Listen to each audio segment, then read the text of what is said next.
ஒழுங்கா பேசுக்கா. பாப்பா என்ன பழம்க்கா வேணும்? ஆப்பிள் எப்படிம்மா? 200 ரூபாக்கா. 100 ரூபாக்கா. ஐயாக்கா 100 ரூபாக்கா. கம்முன்னு. ஏன்டா மெயின் ரோட்ல ஆப்பிள் 150 ரூபாங்கிறாங்க. 150 சொல்லி போடு ஒரு கிலோ. அக்கா 200 ரூபா கம்மிக்கா. இந்த ஆப்பிள் 250 ரூபா வருங்கக்கா. அப்படி இப்படி ஏறுது அங்கிட்டு இங்கிட்டு வச்சு. மாம்பழம் கம்மி இல்லையா? 100 ரூபா கம்மி தானக்கா. சரி ஒரு கிலோ ஆப்பிள் போடு. கூடங்க.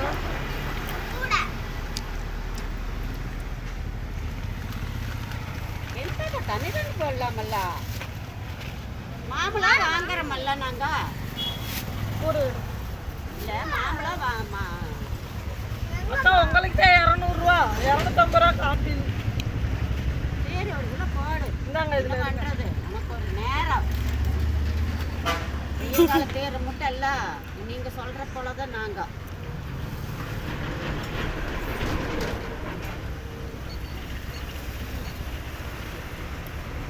என்ன பாப்பா வேலை சொல்லுது?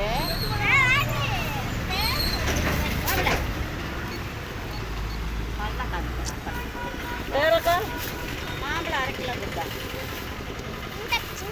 இந்த இதில் எடுத்து போடுங்க.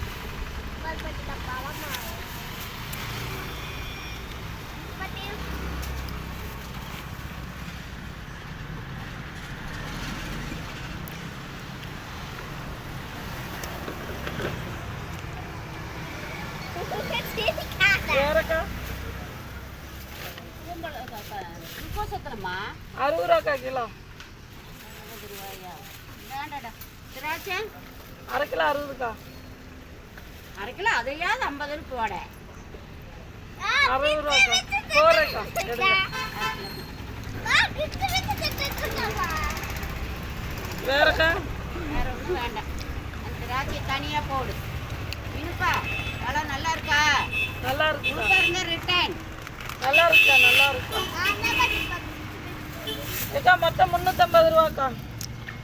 1 2 3 300 ரூபாவே அப்படின்னுங்க. 300 ரூபா வேணுங்க. கம்மி பண்ணி போடுவேன். மொத்தம் 350 ரூபா வருதுக்கா. 300 ரூபா வேணும். அஸ்மி ஏய். 350. அக்கா 350 ரூபாக்கா. 300 ரூபா தான் கொடுத்து 300 ரூபா தான்க்கா கொடுத்துருக்கீங்க.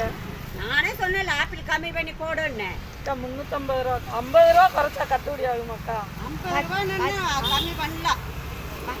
எப்பவுமே உங்கள்கிட்ட தான் வாங்குறேன். சொல்லு மெயின் ரோட்ல ஆப்பிள் 180 ரூபாங்கிறாங்க. 250 அக்கா சொல்லுங்க. 350 ரூபாய்க்கு 300 ரூபா கொடுத்தா பாட்டி என்னக்கா பாட்டி போதும் பாட்டி அப்படியே எடுத்துக்கோ.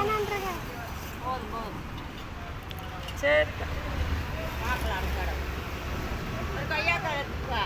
சின்னதா சின்னதா எத்தனைடா வர ஆளெல்லாம் 50 ரூபா பிடிச்சதும் இல்லாமல் ஒரு பழம் எக்ஸ்ட்ரா வேறு. இப்படியே 10 ஆள் எடுத்தால் எங்கள் நிலமை என்ன ஆகும்?